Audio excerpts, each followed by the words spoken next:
You're about to listen to a chapter in The Prince by Niccolò Machiavelli. Enjoy the reading. Chapter 10. Concerning the way in which the strength of all principalities ought to be measured. It is necessary to consider another point in examining the character of these principalities. That is, whether a prince has such power that, in case of need, he can support himself with his own resources, or whether he has always need of the assistance of others. And to make this quite clear, I say that I consider those who are able to support themselves by their own resources, who can, either by abundance of men or money, raise a sufficient army to join battle against anyone who comes to attack them. And I consider those always to have need of others who cannot show themselves against the enemy in the field, but are forced to defend themselves by sheltering behind walls. The first case has been discussed, but we will speak of it again should it recur. In the second case, one can say nothing except to encourage such princes to provision and fortify their towns, and not on any account to defend the country.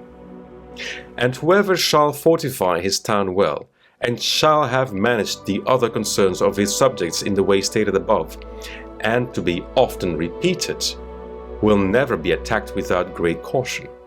For men are always adverse to enterprises where difficulties can be seen, and it will be seen not to be an easy thing to attack one who has his town well fortified, and is not hated by his people.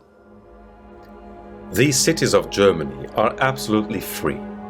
They own but little country around them, and they yield obedience to the emperor when it suits them.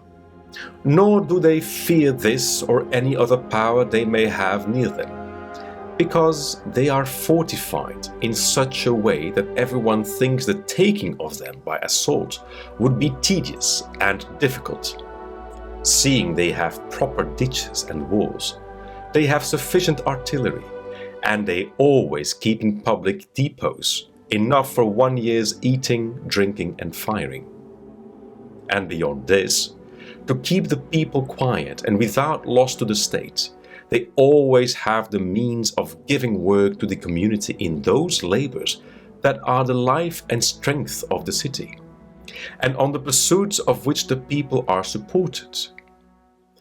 They also hold military exercises in repute, and moreover have many ordinances to uphold them. Therefore, a prince who has a strong city, and had not made himself odious, will not be attacked. Or if anyone should attack, he will only be driven off with disgrace. Again, because that the affairs of this world are so changeable, it is almost impossible to keep an army a whole year in the field without being interfered with. And whoever should reply, "If the people have property outside the city and see it burnt, they will not remain patient, and the long siege and self-interest will make them forget their prince." To this I answer that a powerful and courageous prince will overcome all such difficulties by giving at one time hope to his subjects that the evil will not be for long, at another time fear of the cruelty of the enemy, then preserving himself adroitly from those subjects who seem to him to be too bold. Further, the enemy would naturally on his arrival at once burn and ruin the country, at a time when the spirits of the people are still hot and ready for the defense. And therefore, so much the less ought the prince to hesitate, because after a time, when spirits have cooled, the damage is already done. The ills are incurred, and there is no longer any remedy. And therefore, they are so much the more ready to unite with their prince, he appearing to be under obligations to them now that their houses have been burnt and their possessions ruined in his defense.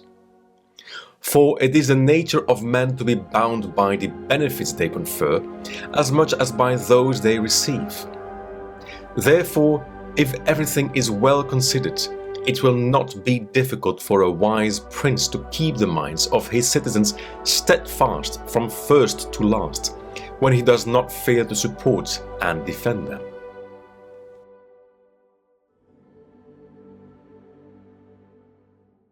You reached the end of this chapter.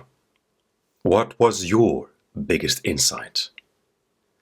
If you'd like to listen to another chapter or browse for another audiobook, head over to the channel. For a full version of this narration, please check the purchasing options in the description. Thank you for listening.